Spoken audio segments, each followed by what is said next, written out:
Hello all and welcome. Today we are covering checking in the McAfee Application and Change Control package and extension. The first thing we're going to do is log into our EPO console. I'm currently using version 5.10. As you can see here, it does look a little bit different, but the steps are pretty much going to be the same. Now that you're logged in, go ahead and click on the menu in the top left corner. Now in this version of EPO, which again is 5.10, we're going to go ahead and click on the software catalog. In previous versions, this was known as the Software Manager.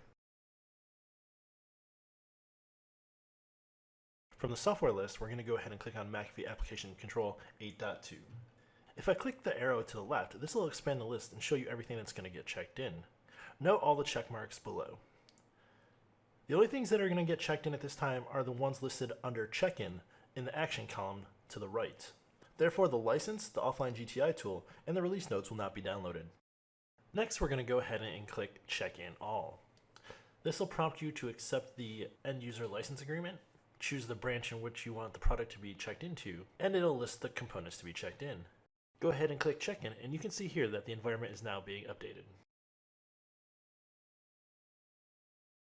Once the product is checked in, it will be listed as up to date.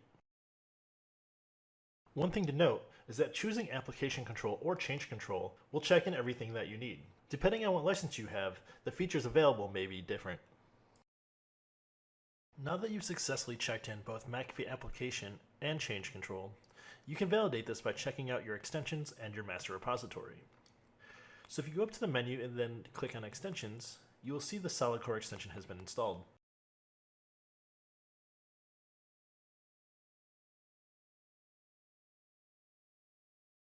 Next, click on Menu and go to your master repository. This will allow you to validate that the client package has been checked in.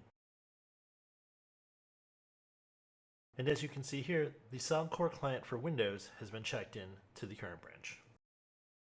Thank you all again for taking the time to watch this video, but most importantly, being a part of the McAfee community. Do us a favor and click subscribe below and stay up to date on newly released content.